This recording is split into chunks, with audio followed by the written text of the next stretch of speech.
week. So this week, I wanted to talk a little bit about the conversation between Donald Trump and Elon Musk that happened, I believe it was Elon yesterday Musk is or slated the to. day before. Sorry, I didn't mean to start that.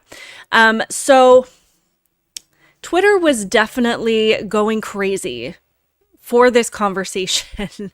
And mostly positive. I guess it depends on who you are following on Twitter. There were a lot of positive things. A lot of people really excited for the conversation, and then of course there were a lot of people that were not so excited for the conversation.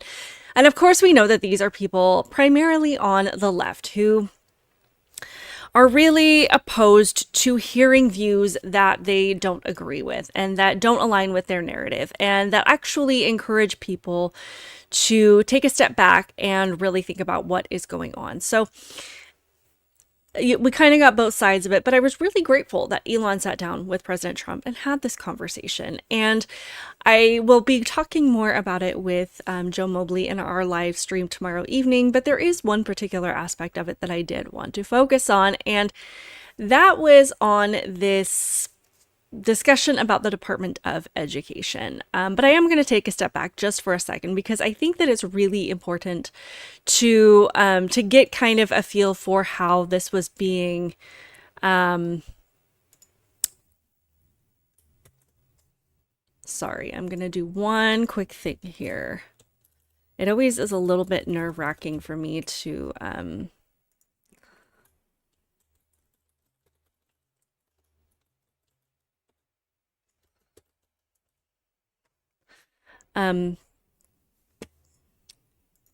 it is a little bit nerve-wracking because I can't go back and, I can't edit out my little pauses and things like that. So that's going to take some getting used to. But let's backtrack just a little bit before we talk about the Department of Education and the fact that Donald Trump has said repeatedly that he wants to abolish the Department of Education. We are going to talk about that because this is primarily going to be a back to school episode. But this is where this journalist, I believe it's from the Washington Post, was questioning KJP about this conversation between Elon Musk and Trump and kind of what they plan to do to make sure that people were not hearing things that they just don't want them to hear. Of course, they label it as misinformation, disinformation, malinformation, because apparently this is the most threatening thing to them. This is the most threatening idea to them is us hearing things that might go against what they are trying to tell us. So they label it as these things, kind of as these trigger words to instill fear in people and to actually keep them from hearing ideas and concepts from the other side of the aisle. And of course, it was really interesting because they were trying to paint Elon Musk as this right-wing MAGA extremist. And of course, Elon Musk has to repeatedly remind people that he supported Obama in the 2008 and 2012 elections, that he has primarily supported Democrat causes, that he has been more left-leaning throughout most of his life. So to paint him as some kind of mega extremist simply for wanting to have a conversation with somebody and get their ideas out there before an election, which is what we should all want, just shows you how much the left and the media are really trying to control the conversation. They are trying to censor our speech. And that is really, really dangerous because we need to be able to hear what both sides have to say. And if the truth is on your side, if your policies are on your side, if you are presenting ideas that people understand are going to help them thrive and succeed and be safe, then you don't need the other side to be censored because your ideas and your policies will hold water on their own. So, that being said, this is what the Washington Post journalist asked KJP prior to this conversation, and it's just very, very telling about how they want to think for their audience. Elon Musk is slated to interview Donald Trump tonight on X. I don't know if the president is going to tune in. Feel free to say if he is or not. But I think that misinformation on Twitter is not just a campaign issue. It's an America issue. What role does the White House or the president have in sort of stopping that or stopping the spread of that or sort of intervening in that. Some of that was about campaign misinformation, but it's a wider thing, right? Yeah, no, and you've heard us talk about this many times from here about the responsibilities that social media platforms have when it comes to misinformation, disinformation. Don't have anything to read out from here about specific ways that we're working on it, but we believe that they have the responsibility. These are private companies, so we're also mindful of that too. But look, it is. I think it is incredibly important to call that out as you're doing. I just don't have any specifics on what we have been doing internally as it relates to the interviews. Not something that I'm tracking, and I'm sure the president's not tracking it either.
Oh my gosh, I don't know how long my mic has been on mute. So I'm going to backtrack just a little bit.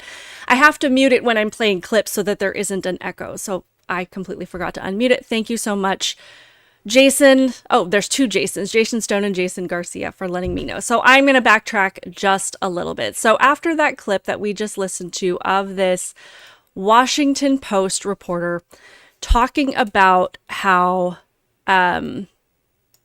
sorry, thank you so much for letting me know. I've got to remember to unmute my mic when I play these clips. So this Washington Post reporter is talking about how they're going to curb the spread of mis and disinformation. And I find that so interesting that the left constantly calls people on the right uneducated when they're the ones that are constantly trying to keep people from actually getting information. So, we have this guy here that's saying, how are you going to stop the spread of misinformation? But to me, that's something that you can't really say until you've heard you've heard someone speak, because you can't just automatically say, don't listen to that person because they are lying, because you don't know what they've had to say. And it's almost like these people are running around telling everybody that the sky is green, but ultimately they know that if people go outside, they're going to see for themselves that the sky is blue. So because they so deeply need people to believe that the sky is green, they're going to do everything that they can to keep people in the dark and keep them from going out to look for themselves. So, they've already painted this as misinformation before anybody has had a chance to listen to the conversation between Trump and Elon Musk.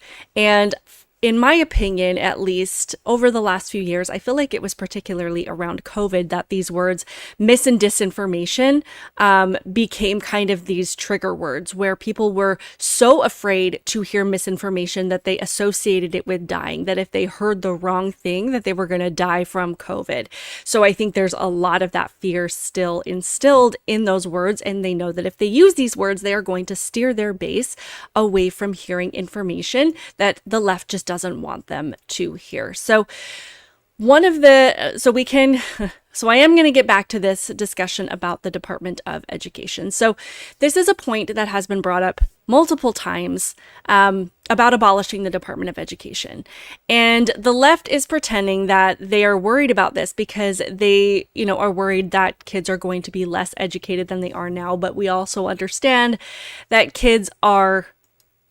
that globally the US is just failing miserably. But this is not a proposal that is new. This is not something that just happened. Abolishing the Department of Education is something that President Reagan proposed as well years ago, when we can start to see that this has become more of a bureaucratic organization than it has been one dedicated to actually improving academic scores. So this is something that he proposed, and I loved this post. It says, Trump wanting to abolish the Department of Education isn't new. Republicans have been talking about this for decades for good reason. The Department of Education is a bureaucratic monstrosity that has done more to stifle innovation and individual freedom than to advance learning. This department, not unlike all other arms of the state, has since expanded its tentacles into every corner of the nation's classrooms, dictating curricula, standardizing mediocrity, and shackling the brilliance of our children to a one-size-fits-all system. Education is not a commodity to be regulated, standardized, or homogenized. It is a deeply personal journey, a reflection of individual aspirations, talents, and dreams. Yet the Department of Education insists on treating students like factory products, rolling off an assembly line, their minds molded to fit arbitrary standards designed by faceless bureaucrats who have never set foot in a classroom. The truth is, education thrives in the wild, where ideas are free to clash, where teachers have the autonomy to teach, and where students are encouraged to think critically, not conform. Abolishing the Department of Education would be a declaration of independence for our schools, returning power to local communities, parents and teachers who understand the unique needs of their students far better than any Washington insider ever could. The longer we cling to this federal Leviathan, the longer we deny our children the freedom to learn in ways that inspire them. It's time to pull the plug, dismantle this oppressive relic, and let education flourish in the hands of those who truly care about our future, the individuals, not the institutions. So I would love to hear your thoughts on that, because I thought that was a great post. But this is the conversation between Elon Musk and Donald Trump, just a clip of it as he was talking about this.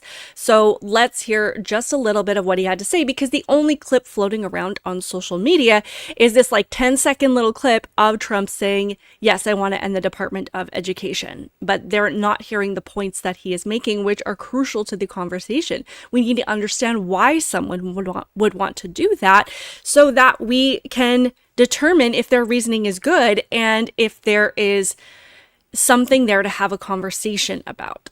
So I'm going to mute my microphone this time so we can listen just to a few seconds here. List of the top 40. We're ranked number 40, number 38.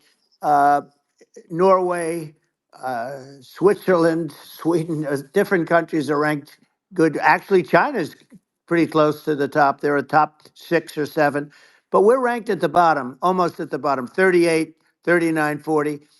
In other words, horrible. And yet we spend more per pupil than any other country in the world. So we spend more. And what I'm going to do, one of the first acts, and this is where I need an Elon Musk. I need somebody that has a lot of strength and courage and smarts. I want to close up Department of Education, move education back to the states, where where states like Iowa, where states like Idaho, not every state will do great because states that basically aren't doing good now. You look at Gavin Newsom, the governor of California. He's terrible. He does a terrible job. So he's not going to do great with education. But of the 50, I would bet that 35 would do great. And so you guys can let me know what you think of that. And just as a little side note here, I thought it was really, excuse me, I thought it was really funny when people were talking about this conversation between Elon Musk and Donald Trump. They were pointing out that Donald Trump sounded like he had a lisp. Now, this is not something that has really stood out to me in past conversations with him, but who knows what's going on there? Who knows what's going on with the sound? I don't know, but it's so funny that he can have a lisp. First of all, that they gave grace to Biden for literally practically being a dementia patient, and they blamed it on his stutter for years and years. And we know that that wasn't the truth. But the second, it sounds like, Donald Trump is having issues with his speech, whether it just be sound through the phone, who knows what's going on.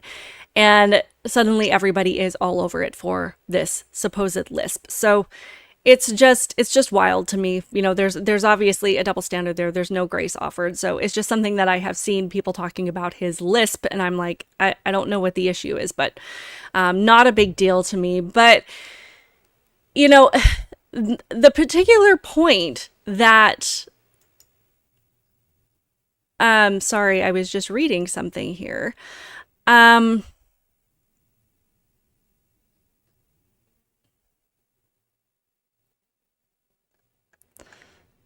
I lost my place here.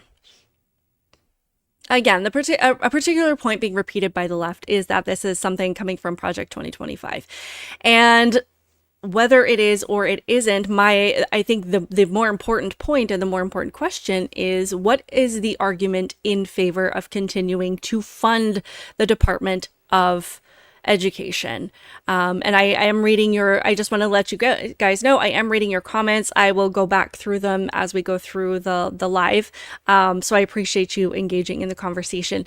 But what is the argument in favor of continuing to fund the Department of Education or any 3-letter agency that isn't fulfilling the purpose of why it was designed? When we have these environmental agencies that are failing. We saw how when in response to the oil spill from the train wreck in East Palestine, Ohio, when the EPA was running around telling everybody that the air was fine, that the water was fine, and we find out later that it's absolutely not fine.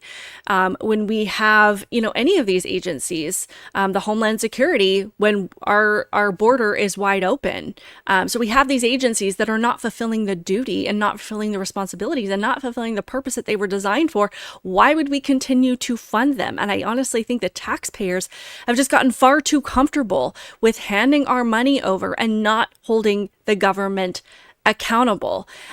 So if an agency is in place that continually shows that they are not improving the field that they were designed to improve, why should we keep putting our money towards it? Now, obviously, that doesn't mean that education isn't important. In fact, people that sit in the middle of the political aisle and then lean more to the right, we have been saying for years that we want teachers to get back to teaching. We want to find solutions. We want to have more control so that we can improve academic outcomes, that we can get back to actually having education, that we can actually start improving the outcomes for students so that they have a brighter future, to prioritize education and get students back on track, especially after the devastating impact of keeping schools closed for years in some areas.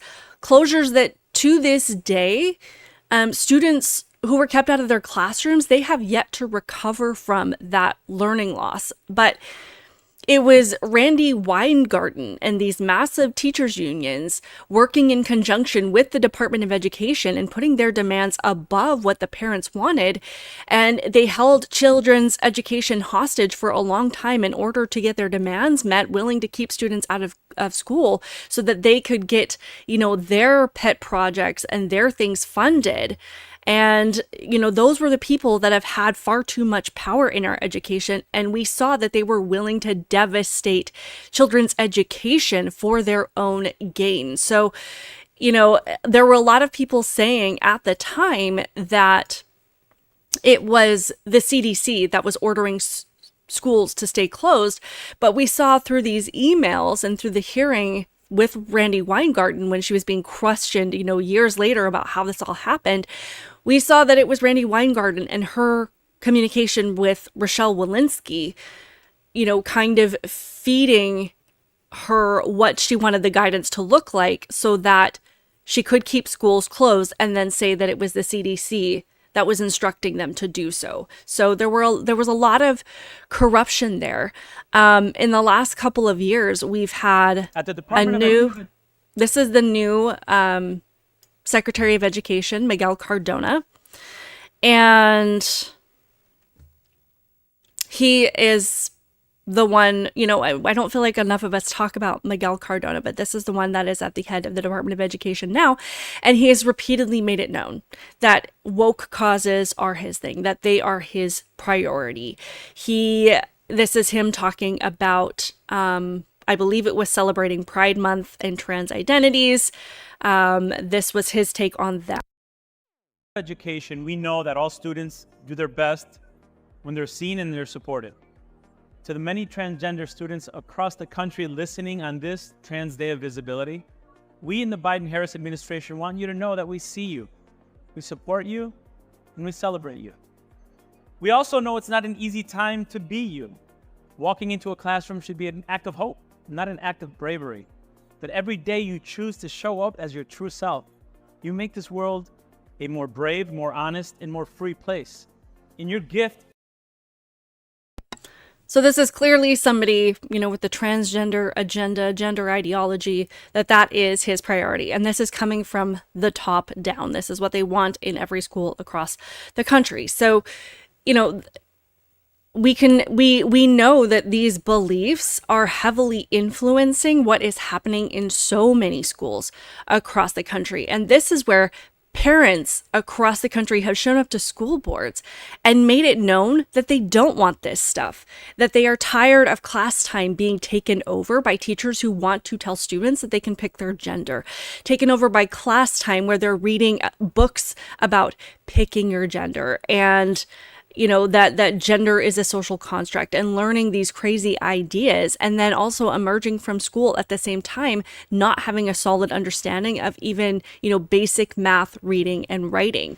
So this has been the priority of the Department of Education. So again, why would we fund this department when, we want him to get up there? I don't know that I've seen a speech from him ever talking about how he wants students to actually learn and grow. He wants students to learn that they can pick their gender. So he also has been in favor of the Title IX abolishment. And I know people are calling it a rewrite. I personally call it an abolishment, because if the word woman and girl, if those two words do not have an actual definition as far as being signed to people that have like a very clear biological difference to men, then there really is no meaning behind it. Anybody can just use that word and then have access to the same spaces and rights that were previously set aside for women with, the biological anatomy of a woman. So it is an abolishment of Title IX. He has definitely made it clear that he is in support of these things. And so, thankfully, we have had many teachers and many school districts across the country fight this Title IX abolishment and refuse to go along with it, and are working to actually protect women sports spaces. Jason Stone says the sooner the Department of Education is abolished, the sooner our education can heal from the current damage and start properly educating our youth again. And I completely agree with that. It really has been used to cripple the next generation of students. I think the most egregious example of that was when we saw all of these pro-Hamas protests erupt across college campuses just a few months ago. And I think we knew, all of us have had, at least if you're paying attention, have had an understanding of how the Department of Education has adopted these woke ideas, and how the public education system has adopted these woke ideas, and how much, anti-American ideology has infiltrated the public education system. But I don't think that we really understood how severe it was until these protests. I mean, I don't know. I don't know if we understood how severe it was. I'm just saying that I was particularly shocked with how much anti-Semitism people have, how much of a deep-seated hatred for Jewish people these students have. And not only that they're standing with terrorists. And if we have all of these students emerging from the public education system with this idea sewn into their brain, then that to me tells me that we are doing something significantly wrong, and that the Department of Education does not have education as a priority, but that they are really working to psychologically cripple and psychologically enslave people so that they don't fight for the cause of freedom and liberty, or that they don't fight for equality, that they don't fight for the things that actually make America great. So this was something that really just blew my mind. And it's like, if this is what's coming out of the Department of Education, if this is what's coming out of the public education system, then clearly the people at the top are failing. Clearly their priority is not academics. Clearly they are not trying to make sure that kids have the education they need to have a bright and independent and successful future. So my question again is, what is the argument to keep the Department of Education intact? What is the purpose? Is it fulfilling, the purpose that we are paying it for? Because this is obviously being funded by our tax dollars. If it is not fulfilling those things, then why would we continue to pay for it? In what realm do we ever continue to pay for something that is not providing the service that we are paying for? So it doesn't make any sense. One last point I wanted to make, the fact that people are freaking out over the abolishment of this department shows to me how much people have come to rely on the federal government, that the federal government has become too big, and that people are too afraid of trying to figure out solutions without somebody from the top down solving their problems for them. Because yes, of course, there would be a period of instability, trying to restructure things, trying to figure out what is going to work best. But eventually we would figure it out. We would figure out how to fund our schools.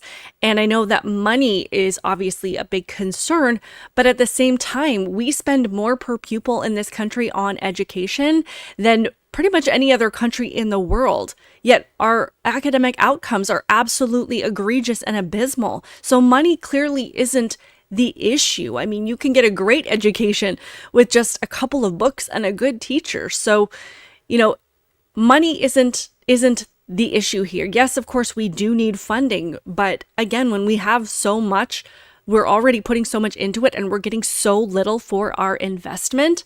To me, that tells me that all of that control needs to go back to the local community. And we need to have more of a say in how things are run and leave people in Washington as much out of it as we possibly can, because people in Washington don't understand what students in Texas need. They don't understand what students in California need. They don't understand what students in Arizona need. You know, the people that actually send their students to those schools know what the community needs and are far more capable of determining what funding is needed and what curriculum is going to benefit their students than somebody all the way in Washington, D.C. So I am all in favor of that. That is definitely something I am looking forward to. Schools are banning So I want to shift gears here. Let's get into this conversation about cell phone bans, because I was actually really, really surprised. Sorry, I don't know if you guys can hear my cat meowing in the background. She just decided to sing us a little song, and she gets really, really loud. So this is something I actually wrote a piece on for the Patriot Post. If you are not subscribed to the Patriot Post, it is free. I do write a piece for them once a week, something I actually have to do once I am done with this live stream. But it is something that a lot of people have different opinions on, and I thought it would be something that would be more unifying, which is why I titled this piece "A School Ban That We Can Agree On." But a lot of people had a lot of different opinions, and it was something that was actually going across a lot of different social media groups that I am a part of, a lot of school groups, a lot of moms, a lot of parents, even students chiming in about whether or not they agree with this ban. So, and we use the word ban, it's really not a ban. All of these schools have different policies. All of these schools have different ways of implementing it. Some are saying that they can keep their phone in their backpack, but it has to be turned off, powered down. Others are saying that they can have it in their backpack, but it has to be on silent. I know our district policy, I was reading through it the other day, said that students could have their phones in their backpack. They had to be on silent, and they could earn the opportunity to use it during lunch. So a lot of different opinions. There was one high school student that posted in one of our neighborhood groups talking about how, of course, people of my age or anybody older don't understand that we have, this next generation is much more tech savvy, that they are much more reliant on technology, and that we're trying to do is deny the modern era, to deny that technology is important. And, that is very much a high school perspective, a high schooler's perspective on the issue. And I understand their concern. I'm not dismissing it, but it always amuses me, because I know that I thought this way when I was a teenager as well, that my parents didn't understand the world because they grew up, 20, 30 years ago. They couldn't possibly understand the issues that I'm facing today. So this kind of mindset is not unique to this new generation. This is not a unique understanding of how your parents think versus how you think. We all think that we know everything when we're a teenager, and that our parents couldn't possibly understand what we are going through.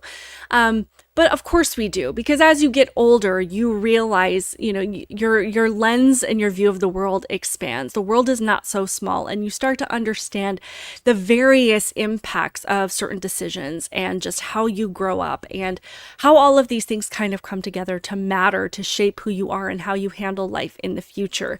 And that's not to belittle anybody of a younger age group. It's just you understand how limited your understanding is when you were younger, but it's not something that you can really get until you get older, and particularly as you have kids. So of course we know that having a cell phone, having technology, these are all things that are just part of the world that we live in. And this is particularly true when it comes to students. So we are not trying to deny that cell phones and that technology and that devices are important, but we are also understanding the impact of constantly having these things in your hand and the problems that it is creating. So, this is something, these cell phone bans is something that was implemented in 2018. As I wrote here, it says a Forbes report says in September 2018, the French government banned the use of mobile phones in schools.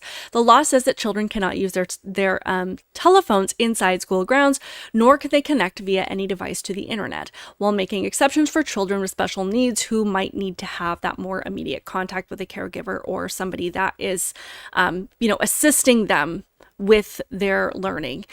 Going on, it says research has shown increasingly conclusive findings linking cell phone bans to improved academic performance, enhanced mental health, and more equitable outcomes for students, says Jill Hafley, vice president of the Colorado Springs School District 11 Board of Directors. As less time is spent with eyes glued to a screen, an improvement in concentration and the ability to retain information while enhancing their real-life connection to other human beings might grant the wish that some of us have, that our kids have a school experience similar to the cell phone-free existence that most of us grew up in. And I know that I have wished that for my kids and for their friends, to not have a cell phone free existence, but to maintain that real life human connection that is being lost because they are constantly looking down. They are constantly looking at their screen. And I think that we're seeing the real world mental health impact when they think that connection through a device is a substitute for human connection. And we're seeing the mental health crisis across the board for so many students and for so many young people. The depression rates are up, the anxiety rates are up. And I think it's because, in part at least, students, young kids aren't connecting with their peers on that human level like we used to. So that is kind of the positive side of it to me. Like we want to improve their concentration. We want to improve their ability to focus and to not rely on having that device constantly. And we have seen other instances where this could improve, where we're not having teachers constantly have to fight with students for their attention, to tell them to put their cell phone down, to keep them off social media and actually be present in the classroom with them. So hopefully it can improve the student-teacher relationship and actually start to see each other as partners in this education journey versus somebody that has to be battled with constantly just to have a moment of their time. We're also seeing how social media has just created this incredibly challenging situation for students when it comes to bullying. We're having students where, when I was a kid, because I was bullied, I think a lot of people have experiences with bullying. At least when I went home, I could escape that. I could walk in my front door and I didn't have to deal with those kids anymore. Whereas now we have these students that are being bullied and they can't escape it, because if it's not in their face, it's on their cell phone, it's on the social media app, it's through text messages. It's just like this constant barrage of negativity against them that they cannot get away from. And I think that having that disconnect, being able to unplug and separate yourself from that, I think is going to be a positive thing. Of course, there are negative side effects to it as well. So today, Louisa's going to find out. I apologize. We are going to look at that in a second. Cell phones. Of course, there are negative impacts to it as well. We're going to listen to this guy in just a second, but we have seen countless students record their teachers doing things that absolutely needed to be publicized, whether it be things that they are teaching in class, whether it be comments that they have made, whether it be, I remember the cell phone recording of a teacher that was going off about Trump supporters and that their parents were idiots and that their parents didn't know anything. And that teacher was actually suspended. And we saw the other one that went viral a couple of years ago, where a teacher was bragging about having their students pledge allegiance to the pride flag.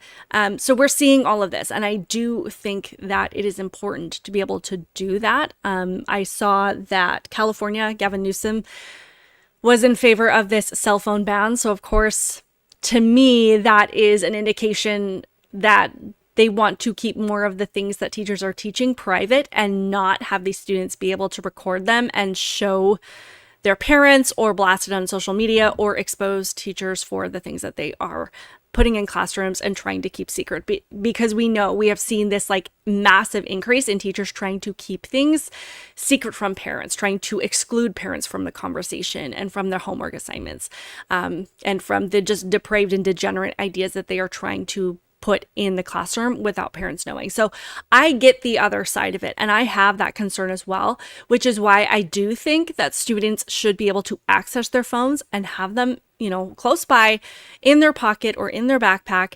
And I have told my kids, I'm like, if there is ever anything going on in your classroom that you find questionable, or that you think that your teacher is talking about something inappropriate, do your best to get it on video. Do your best to make note of it. Do your best to capture it in some way, because I do need to be aware of that. So I understand that concern 100%, and that is definitely something that has been brought to my attention. So there are a couple of sides to this issue that I definitely think need to be addressed. But as far as improving academic outcomes, I am on the side of limiting access to these phones in some way. So this is somebody who was talking about this issue as well. And he was talking about how California has decided to hold off on implementing the cell phone restrictions until halfway through the semester. And he's talking about how, this is a good thing. Having these restrictions is a good thing, but how you implement it is really going to make the biggest difference. So I wanted to at least present a couple of different perspectives. Which is a great development, but a lot of them are making a mistake, especially around the timing. Like I saw that Los Angeles Unified is going to be banning cell phones, but not until January 2025. And I thought, why wait until the school year is already underway, expectations have already been established, routines are already put in place. Why wait till the middle of the year when it's going to be really, really difficult to stop students from using their cell phones? It is much, much easier to implement a change like that at the beginning of the school year. And I think I know why they did it. I think part of the missing piece for Los Angeles is simply that they don't have consequences in place. They don't have an existing enforcement mechanism really for any of their rules. And you can tell me if you're in LAUSD what the options are. But if we already have a system where kids don't have to follow the rules and there are no real consequences, like we don't have detention, we don't have in-school suspension. Do you have these things? Let me know.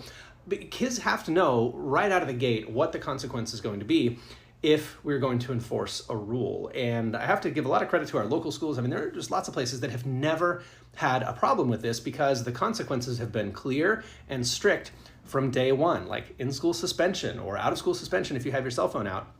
It seems harsh, but if you're clear on that and you follow through, you actually never have to give those consequences, or hardly ever, because it's predictable. What does not work is to say, well, we don't want the kids to experience the negative consequences of their consequences. We don't want them to go on their permanent record. We don't want them to miss learning. So maybe we'll just not have a consequence, or maybe we'll just not enforce the consequences, and we'll just hope that that does the job.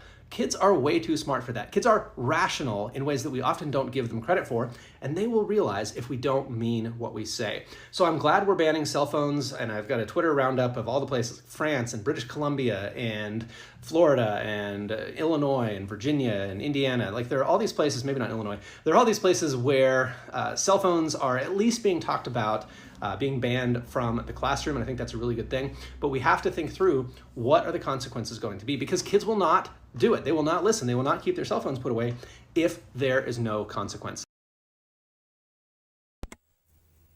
And I completely, I appreciate that perspective. That is definitely something to keep in mind.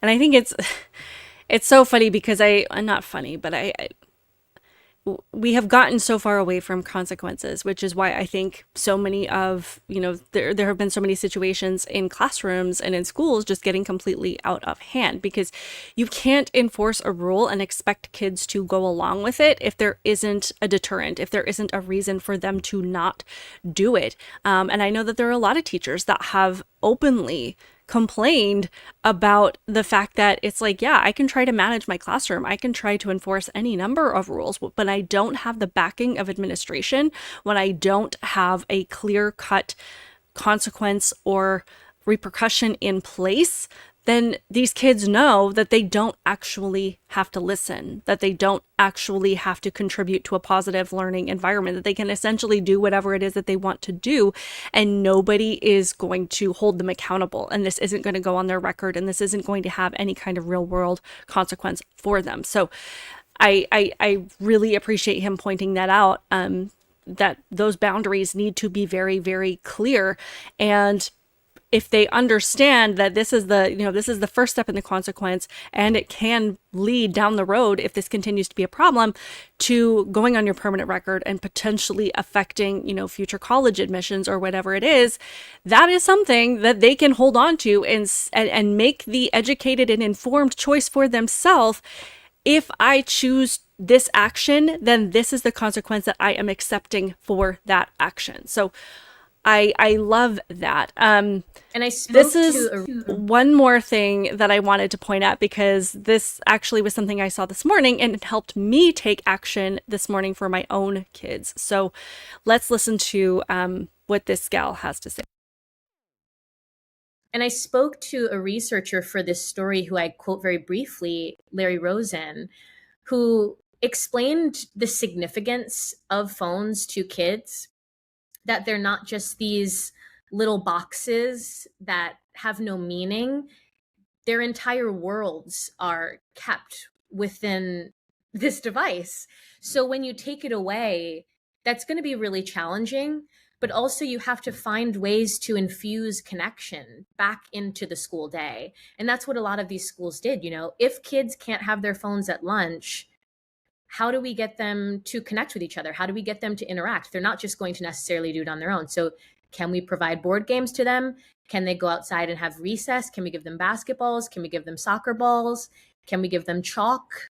What can we do to encourage them to engage in a lot of these pro-social behaviors that we want to encourage? And the phone prevents that to some extent, but for a lot of kids, it's a gateway that presents that opportunity to connect with each other. And I thought that this was such an important point that she made, because I know it's so easy to say, get off your phone, you need to find something else to do, and to make it, the kids' fault, or to shame them in some way. And I don't know if shame is the right word, but to have this negative association with them constantly being on their phone, when really these phones do mean a lot to kids, and it's more than just games. It's more than just this distraction. It really is their gateway to the world. It is their connection to their friends. It is their connection to their peers. They are so much more significantly important than they have ever been, probably, to any of us. But I love that she says, it's not just enough to say, don't be on your phone. You've got to have an alternative option. You've got to have something else to replace it with. So this morning, when I was talking to my two boys that are going into middle school, I have a 6th grader and an 8th grader, I sent them to school and I gave them both these little games. One of them is called Spot It. The other one is called Taco Cat Goat Cheese Pizza. If you have not played these games with your family, I highly recommend. They're super simple, super fun, but they're really easy. They're just like little containers. And I said, if you're sitting around with your friends at lunch, because we do live in Texas and it is really hot outside, so sometimes it's not easy to just go out and play basketball or do something else. If you're sitting at lunch with your friends today, say, I know we're kind of bored right now. Do you guys want to play a game for a few minutes? And they both just took the games and put them in their backpack, and they don't have to use them if they don't want them, but they have that as an option. And these games, like I said, are super, super simple. They're really, really fun for any age. My in-laws love to play it. My 8-year-old daughter loves to play them. They're so much fun. But I'm interested to see what happens. I didn't want them to make them feel silly. I didn't want them to make them to feel like they had to stand out or be embarrassed.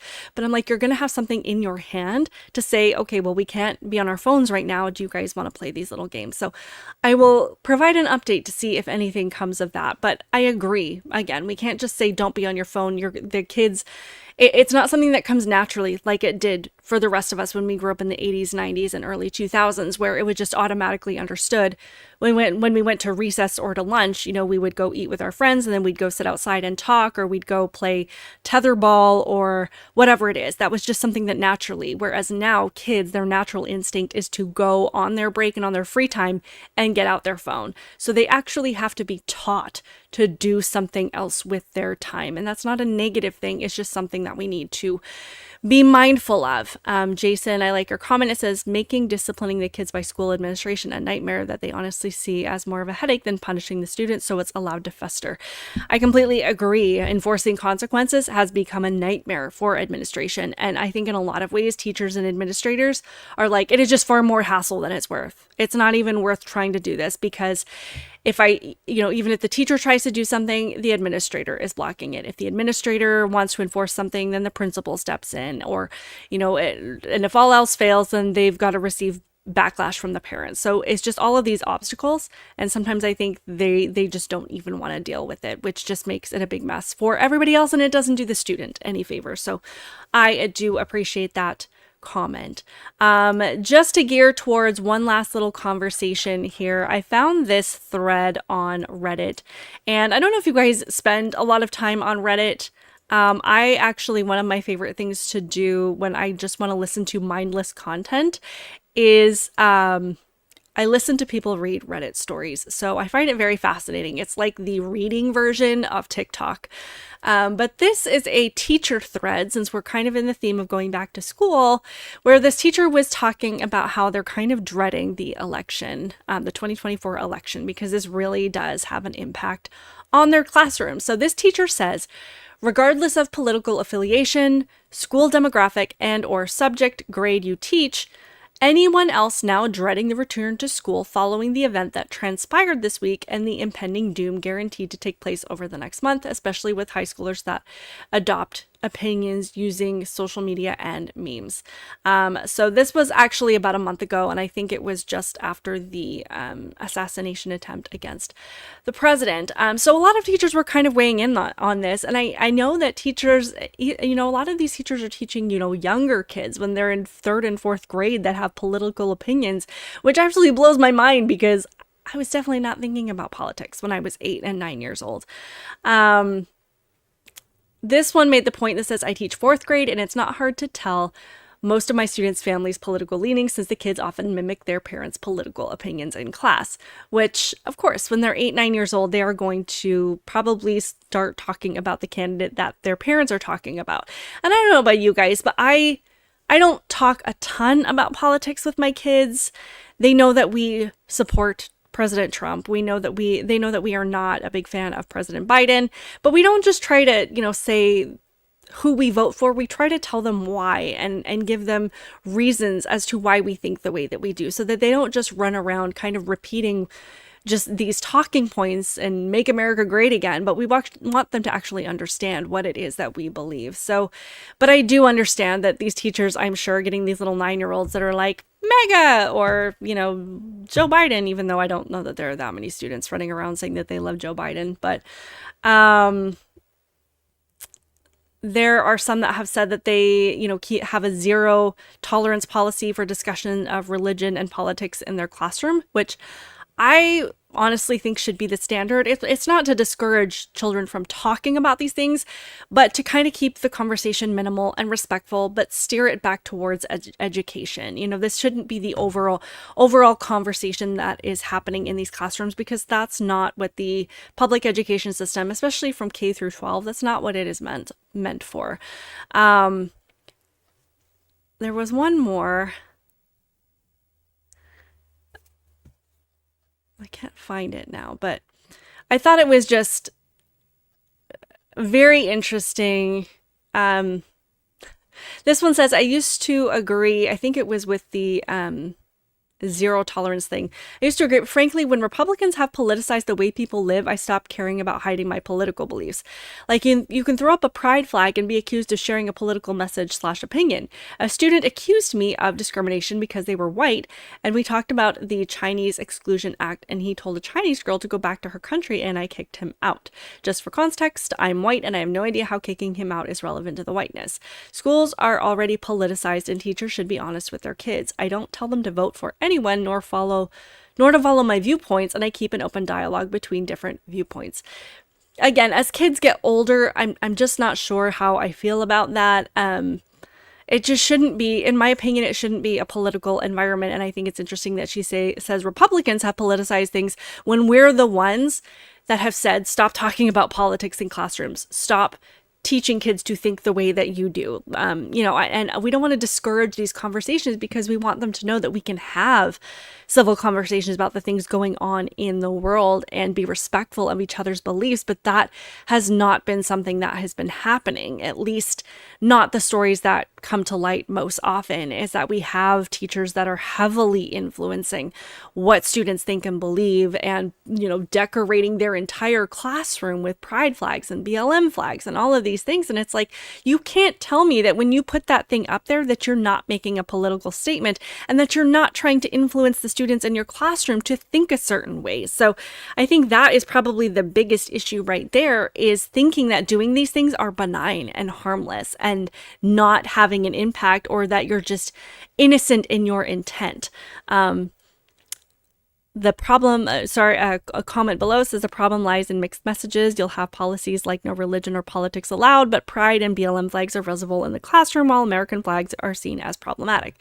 Exactly. There's so many mixed messages, and like I said, you can't pretend that putting up a pride flag or a BLM flag is not a political statement in your classroom when clearly it is. Yet for some reason you would probably have a big issue if somebody put an American flag in their classroom. So that's why I say across the board, classrooms just should not be an environment for political discussion. Let's get back to academics. As I said, let's take this message to the Department of Education. We want students to actually be learning. We want to improve our academic outcomes.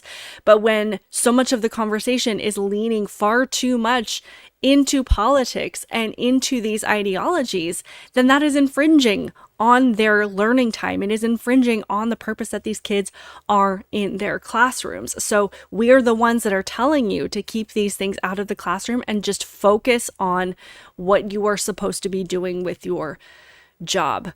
We are at an hour here, so I just wanted to close with this little treat of a video. This was posted by, I believe, Ian Miles Chung, and it says, how can somebody be so entitled? So this is a video of a gal it's the final day of graduation. They're playing a game called Deal or No Deal. Basically, she can open an envelope and she can either choose to keep it or she can move on to the next thing and completely, say, okay, I'm going to take my chances and I'm not going to keep the gift that was in this envelope. I'm going to see what's in the next one. But then it kind of goes south. So she opens the first couple, and we're gonna fast forward about 40 seconds where she's opening kind of the third one. I can't remember what were in the first two, but we're getting towards the end and kind of seeing her reaction to what she ends up with. It's a $1,200 shopping spree. Well, Is that's this pretty there nice. like a trick? No. I feel like this is so much less than the other ones. It's still $1,200 Yeah, but for... I can't, I wanted to get Coach Going Out bag, Golden Goose sneakers, that already with tax, I can't even afford Well, that. they can't all... Okay, sorry. First, already she's talking about how this $1,200 shopping spree would not cover a purse and a pair of sneakers that she wants. And I'm not shaming people for having money. That must be nice. $1,200 would probably buy my family groceries for the entire month. So there would be no sign of not being appreciative on my end. I think one of them, the previous envelopes, was a car. And so she's like, well, this $1,200 thing is far less than that. So I think she assumes that if she keeps going, they're going to be of equal monetary value. And she's finding out that some are worth far more than others. And she's not exactly pleased with that. Be the very top gift. I know, that's fair. Okay, so I'm not going to pick this one. That means I literally can only get what's in two, right? Right, if you decide to go for that. Yeah, you got this.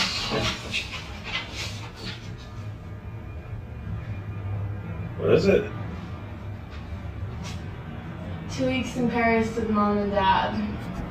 Well, congratulations. It's with us. I don't want to go with my parents. That's so weird. Can I please have the car?